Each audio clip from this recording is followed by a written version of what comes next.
Tammy. Today we are putting together a collaboration, me and several other channels, for some Mexican food. Several of you were interested in some Mexican recipes, and we love Mexican around here, and so we're going to give you some recipes for that. Today I'm going to make tortillas, flour tortillas that is, for you guys, and add in some other ladies that's going to be doing different recipes. First I want to mention to you, Take Me There 20. This is my daughter. She has a travel channel actually, but due to the virus it's kind of put a halt on that. So she's doing some recipes, and she's thinking of doing some recipes of some of the places that they've gotten to visit in their adventures. He was a Marine, and now he's a police officer, her husband. And so they've been able to do some traveling. And so she wants to share some things with you, and I hope you enjoy her. She's my little mini-me. She's my youngest daughter. So I'd appreciate a good pat on the back to her if you guys could. Then we've got Stacy from Stacy's Country Cooking. And we have Lori from Whippoorwill Hollow. We have Jeanette from Neil's Homestead. And we have Vicki from Vicky's Country Home. So all of these ladies are going to help get this collaboration off going. And the name of the collaboration, and I hope I really say this right because I don't want to say it wrong because it's a Spanish word. The name of this collaboration is Mexican Comida, which means food, collaboration. Comida. I think I said it right, guys. So I hope you enjoyed. Forgive the little bit of yuck, not yuck, but distraction in this video. I was dealing with a fox outside when I was trying to make this. So I stopped and went back, and it kind of made me distracted. So forgive that, but I hope you'll get the gist. If not, just ask any questions you need to down below. God bless you guys. See you.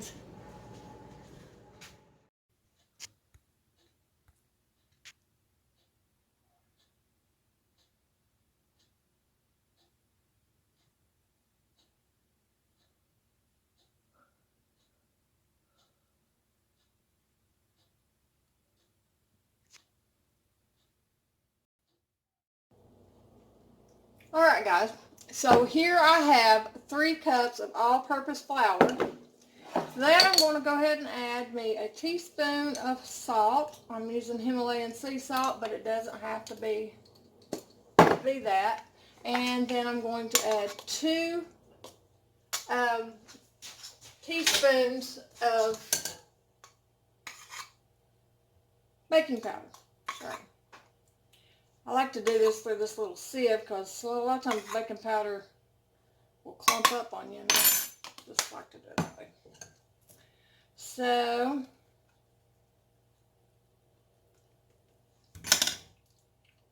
mix that up just a little.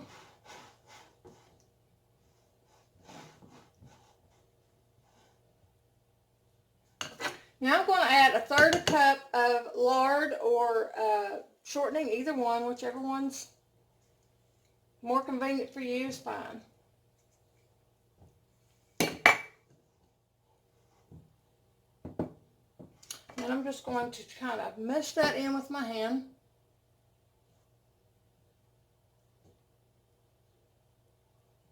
Y'all see my breast. I was having to rescue a cat, and I was standing wrong on a ladder and fell, and a branch caught my hand.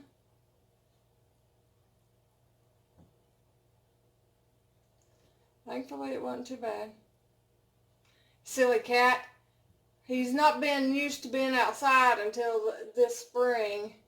We've started letting him out because he's not very old, and he got up in a tree. He couldn't figure out how to get down. I said, boy, you're going to have to get out here with these girls, because I got 2 other cats, the girl cats. Figure out how to get in and out of the tree. Goober. Let me wash my hand off there. I'm just thankful he wasn't way up in the woods somewhere where I didn't know he was up there. To that I'm adding 8 ounces or a cup of warm or hot water, really. You really want to make it hot. It'll help melt down your shortening. Distribute it more evenly. And that's very key to making tortillas, in my opinion.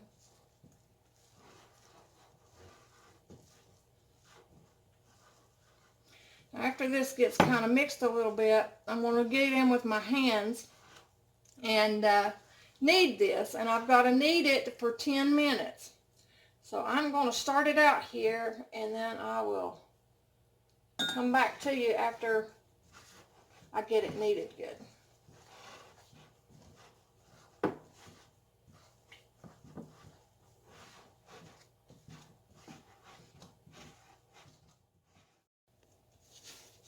Okay, guys, now that I've done that, I'm going to go ahead and tear it in half first, just so I can keep it, because this dough is a soft dough. I'm going to make me some little balls.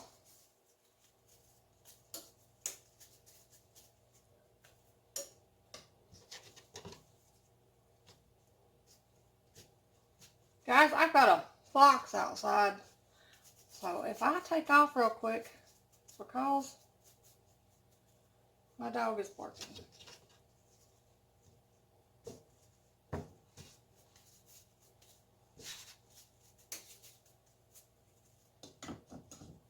I'm making those balls about yay big, as y'all can tell. A little bigger than a golf ball, but you can make them whatever size you want. That's just about the size I'm making them. Actually, they could stand to be just a tad smaller.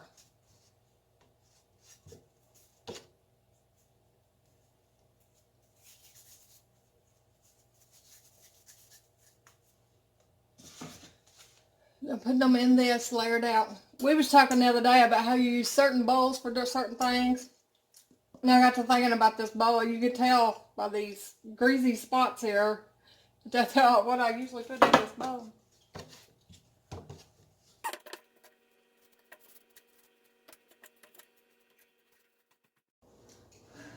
Okay, guys, I got all these in here. Now I'm taking a damp paper towel and I'm going to throw these over this and let them rest for about 15 minutes. And then we'll roll them out. I apologize for all that. I've got a fox that has killed at least 2 for sure, and I'm sure he's killed some more of them, but I've had several die this year of my chickens, and the darn thing is out there in the daytime. So I've been trying to get his butt. He's going to have to be got because I can't afford for him to keep killing my hens. But anyway, I'm going to let this set for 15 minutes, guys, and we'll be back. Okay, guys. Now, let's make us some tortillas.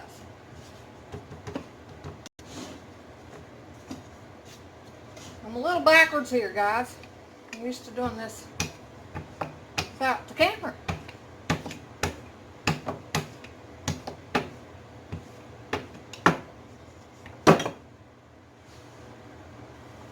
I've got that set on like a medium high.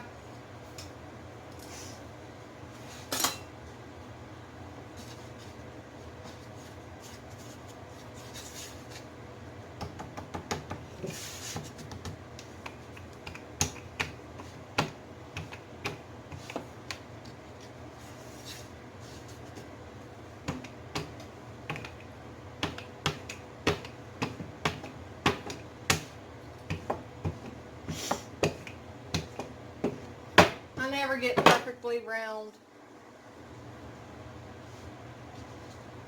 shells. That's just, I just think they're talented, I guess.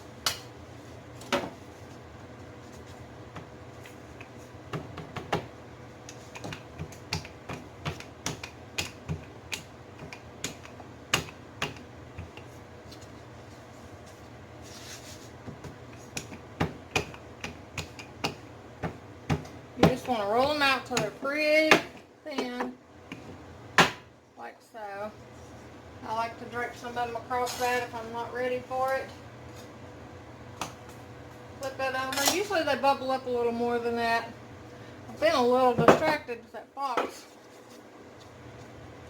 so I lost my timing when it comes to letting them sit.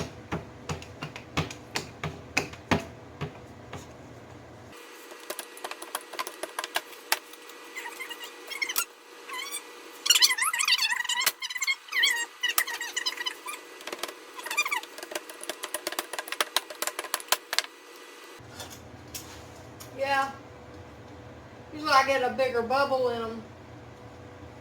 So I think I've let it sit a little long. But let it sit for about 15 minutes, guys. And then you will get your bigger bubbles in there and stuff like that whenever it comes to them rising.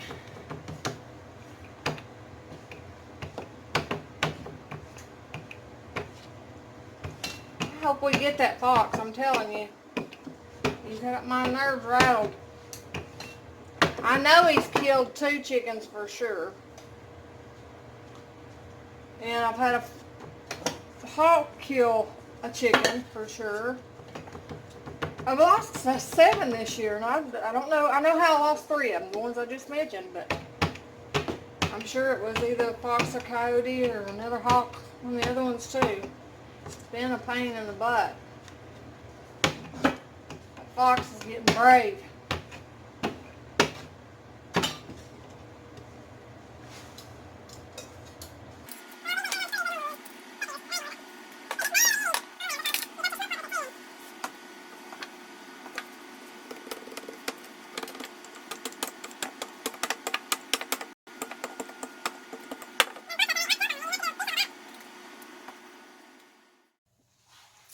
That got me so distracted I couldn't even tell y'all couldn't see what was going on over here. I apologize, guys.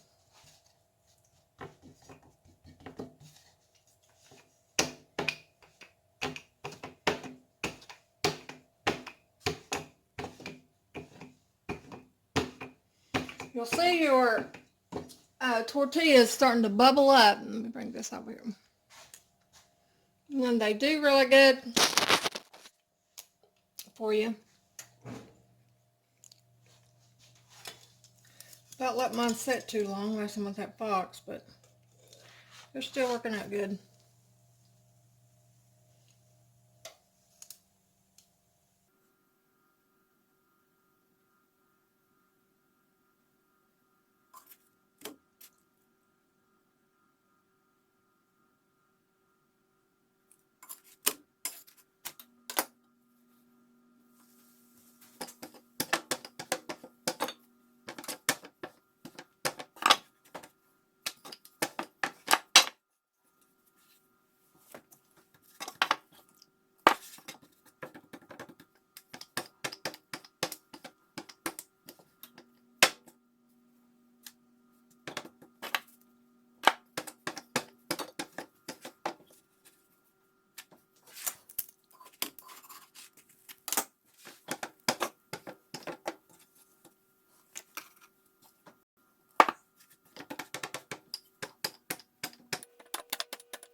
Okay, guys, there's my tortillas. I apologize for this video being a little random due to that fox, but here's my tortillas. I hope you enjoyed this recipe. I hope you got something out of it.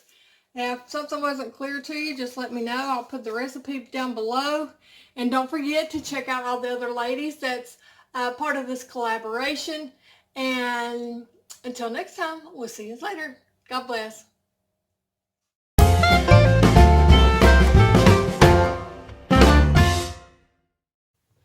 Hey guys, time for Remember When again. Well, today on Remember When, I wanted to share with you guys some things that I used to do a lot that I don't so much do now, but every now and then I still do. And I get picked on big time when I do it. But one of the things, and I guess it's just my slang from being down here in the South, you know. But one of the things that I have always said, you know how there's chest of drawers.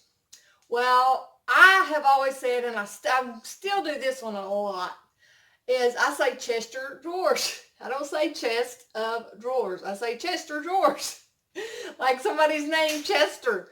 But I get picked on a lot for saying that. But it's something that I don't know, I've just always done, and I still catch myself doing it. I know the difference, but I've always said that. Another thing that I used to always say, and I really catch myself with this one because my husband gives me a hard time over this one. Instead of saying Specific, like I want to get this one specific.